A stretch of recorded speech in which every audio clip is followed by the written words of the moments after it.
Peace and blessings, and welcome to episode 3 of Journey to the Mountaintop, a return to purpose. I mentioned before I thought this was going to be a story about 5 or 6 months, and it's turned into a longer story about a longer period of time. And what's been revealed to me as I develop it is that this is happening as much for me as it is for you. There are going to be a total of 7 episodes. And I invite you again to walk with me through this journey, because by the time we get to episode 7, everything will become clear. Meaning for me and meaning for you. In episode 1, I shared the cultural transformation that I underwent when I connected with our classical African history. I also shared the scale and the depth at which I approach empowerment. Cultural empowerment didn't just mean, studying and reading. It meant forming a company and traveling the country, sharing the information that I had obtained. Community empowerment didn't just mean, stepping in, showing up, doing events. It meant recruiting for 2 years for people to join me in a program of community transformation, and then living with people I had never met before in a house in the community we meant to transform. So that's how I roll. And I thought it was important to tell that story.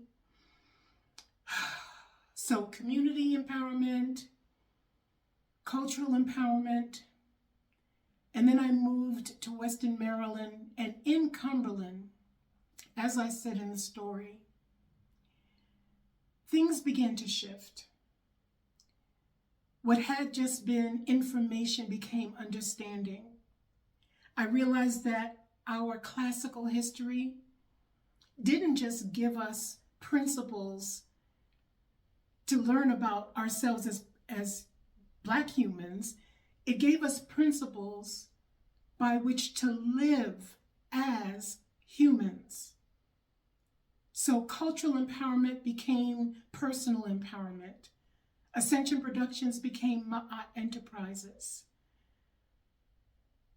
What had been social, racial, cultural became very deeply personal. If you're fortunate, there has come or will come a season when what you know must become how you live.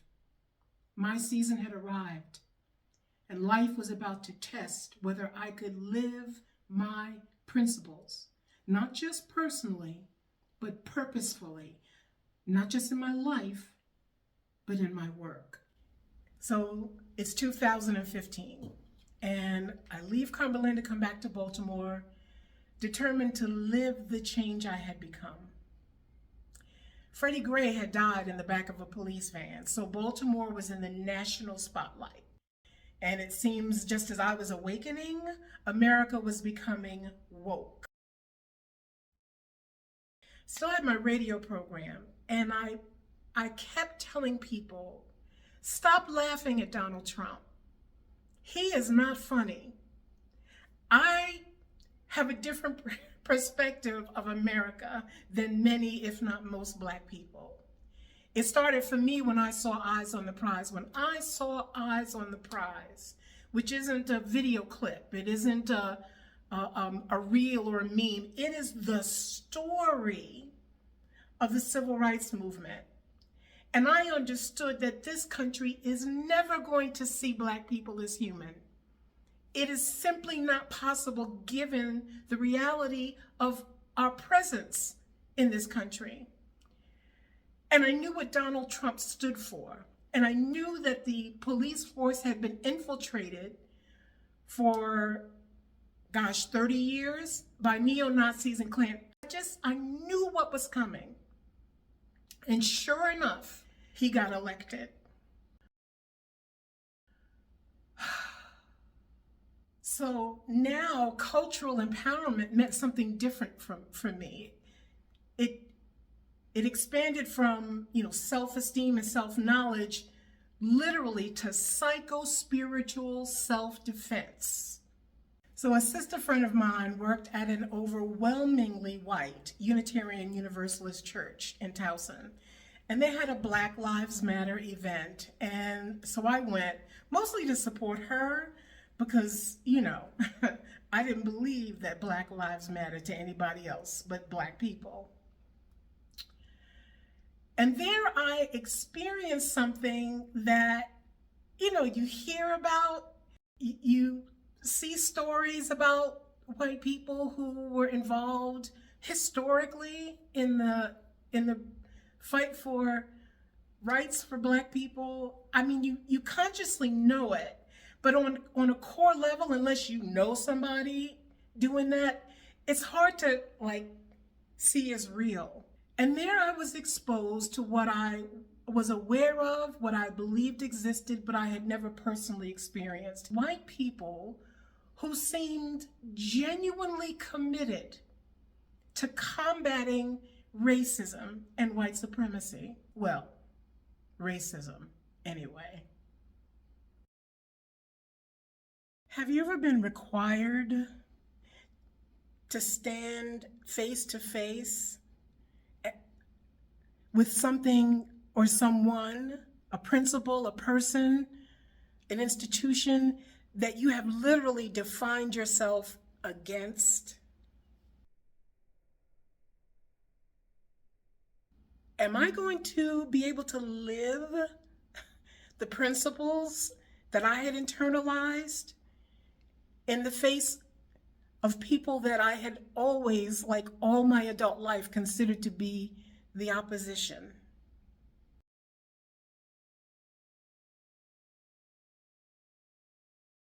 So, all right, I got to test drive this, right? I started attending their services, and the common thread among all their messaging was that spirituality and justice are inseparable. I attended a training that they did for their members on recognizing their own white privilege, and it was well done. It was effective. Not everything was as it seemed, not everything was as it seemed, but I separated the wheat from the chaff. I was able to identify the accommodating versus the committed. And inspired by a handful of white women, I created a whole new program for the empowerment of white people against racism. The program was called The Veridical, a rite of passage for people of European descent. It was a parallel program to the Awakening for African Americans. A veridical is a verifiable fact, something that you can verify. And the course taught the historical progression of the development of the lie of white supremacy, which I presented at colleges and universities. The program introduced both the veridical and the awakening, and suggested that the institutions conduct both of the programs simultaneously.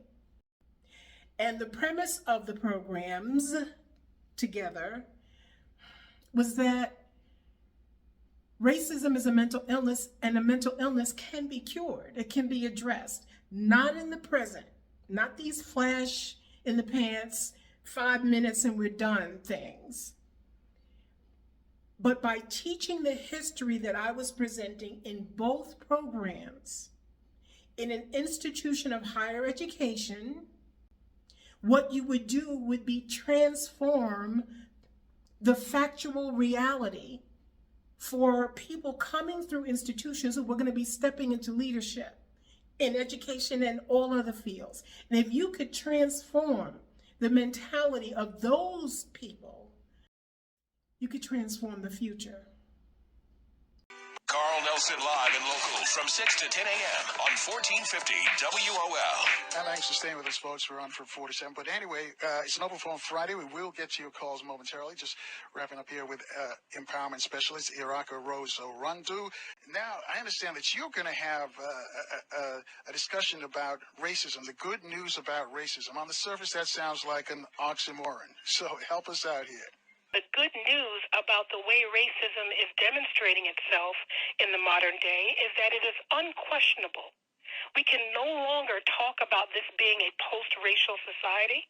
We can no longer talk about being able to turn to the system for protection, for sustenance, to meet our basic needs.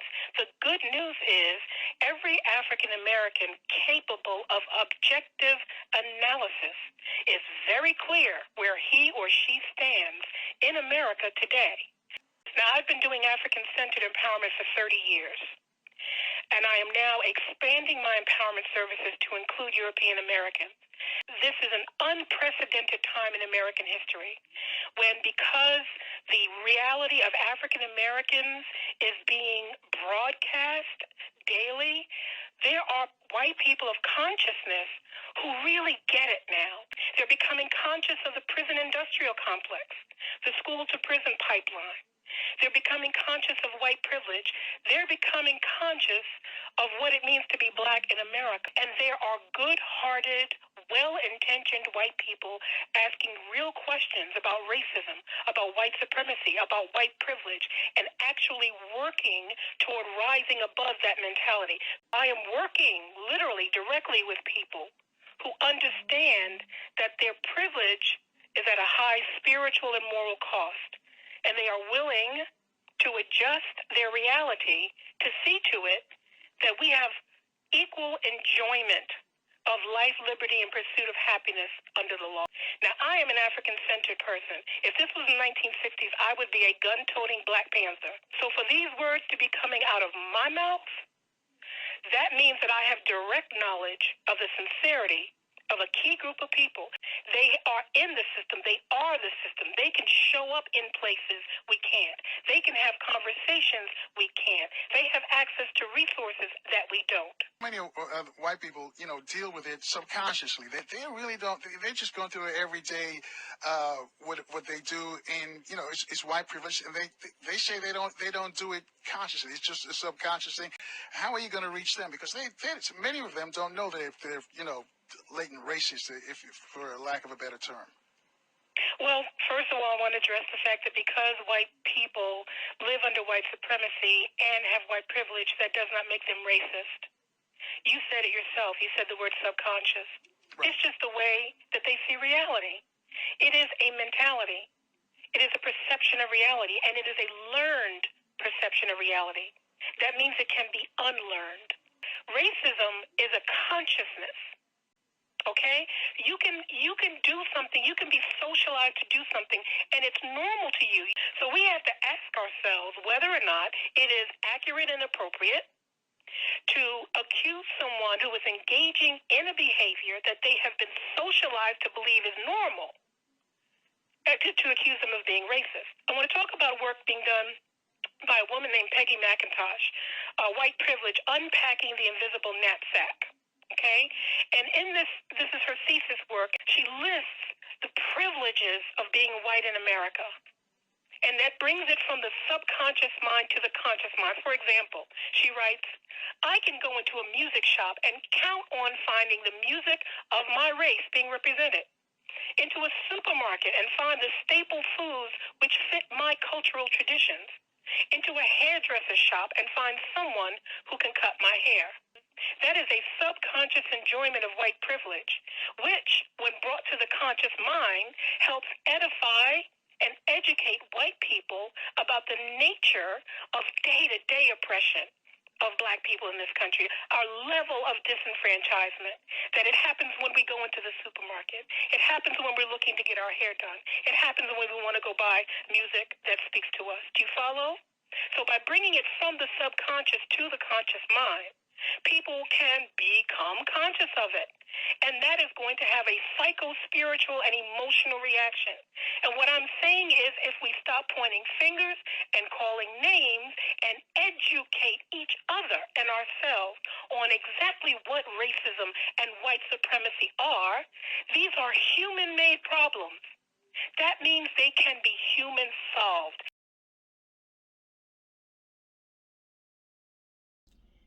The transformation of a society requires the commitment of a critical mass. It's never everybody. It's maybe 10% of the people. And finding the critical mass of white people with the consciousness capable of understanding and accepting what I was teaching was hard work. And I was getting exhausted. Personally, I have seasonal affective disorder, bad. I fight depression all winter. 3 days without sun, and you've got a very different Eraka. So between being exhausted by the consciousness raising work and getting older where SAD was becoming more and more intense, I decided that I needed to turn a mantra that I had developed in 2012, BiByJan, into a mandate. Now, BiByJan stands for Bi-Coastal by January. And my intention by 2017 was to make sure that every winter I was in San Diego County or City, California. I had to make winter a verb. That had always been my goal. I think I'll winter this year. I decided in 2017 that I was going to be bi-coastal by January of 2018. That way I could keep my sanity and continue the work. If there is any aspect of your reality right now that is unacceptable to you, that drains you personally, spiritually, financially, physically, power means deciding that you will no longer endure it. It doesn't matter how deeply entrenched it is in your reality. Decide what you want. Decide what you are willing to exchange for it. Set your priorities and get to work. Because the point of power is now. The point of power is always in the present moment. I manifested BiByJan. I went to California in November of 2017, and the realtor that I connected with introduced me to this woman who owned an enormous house in the hills of San Diego County. We had lunch together, spent the whole afternoon together, talking a lot about the President of the United States. But it felt right, it felt good, and I signed a lease that I would return and rent the master suite of her house, just the master suite, beginning in January 2018. Have you ever met someone and really felt that you had read them like accurately, got a good vibe, felt like, okay, this connection will work? And then they demonstrated themselves to be someone absolutely, completely the opposite of what you perceived? This woman got so crazy so quickly that I moved in on a Friday afternoon and served 30 days notice Saturday morning. You know, when you really work to establish a relationship with the creative force of the universe, you begin to be able to tell the difference between when you're being stopped and you're being stalled.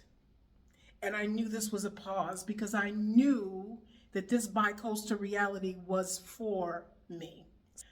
I didn't move all my things back to Baltimore. I put them in storage in San Diego to tell the universe, I get it. This isn't the time. And I returned to February on the East Coast. But I never admitted defeat, wouldn't claim it. When I was in California looking at places, I had connected with another landowner. She lived in Oceanside, California. Kept in touch with her over the summer, and sure enough, by November of 2018, we had decided that I could come and live in her pool house. Great place.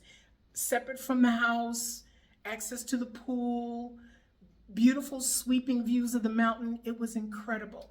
I said, let's do a 2-month Airbnb because I had learned my lesson from crazy. And it was perfect. And at the end of the 2 months, I'm like, yeah, let's sign the lease. And she told me tearfully, because we really got along well, I'm really sorry, but my sister has finally decided to leave her violently abusive husband. And she needs a place to live, and so we're going to put her in the pool house. I'm like, okay, Spirit, what is this about? I know it's not this, it's this. It was February again, and I was faced with the prospect of returning to February on the East Coast. Donald Trump was president of the United States, and let me tell you, I knew what was coming. I read the blueprint. I know I need to leave the United States because the wolf is out of the cage. And when the wolf leaves the cage, you can't put it back in, regardless of what happens after that. All right, you've been looking into Mexico on and off for the past few years. Before you go back, why don't you just affirm your future, go on a vacation? So I booked a 6-day vacation to Puerto Vallarta. If you've ever traveled internationally, you know that when you step out of the plane, you get a vibe. I got it when I stepped off the plane in Egypt. I got it when I stepped off the plane in the Netherlands, in the Caribbean. But when I left the airport in Puerto Vallarta, I didn't get a vibe. But it wasn't like something was missing. It was more like something was absent. The best way I can explain it is, it felt like possibility. Like no matter what you were coming there for, you were going to get it. On the way to the airport, the taxi driver stopped at a red light on Avenida Francisco Medina, somewhere near the marina. To my left were the Sierra Madre Mountains. To my right, the Pacific Ocean was sparkling in the sunlight. And I knew in that moment that what I thought was meant for me was not meant for me, that was meant for me. I knew, even though I had only been in Mexico for like an hour, I knew I would never leave. The first day I chilled in the resort. The second day I spent in an Uber looking at different neighborhoods. The third day I called a realtor who had impressed me during my earlier research. The fourth day she introduced me to a couple who had an apartment for rent in Versailles. The fifth day I signed a lease for a year, and the sixth day I moved into my new home. Quick trip to California to get my things, back to Puerto Vallarta until May, spring, and then I returned to Baltimore to close out my life in the United States. What is meant for you cannot be kept from you if you are in alignment. And I thought that what was meant for me was to be BiByJan, to be, happy and peaceful while I continued the work.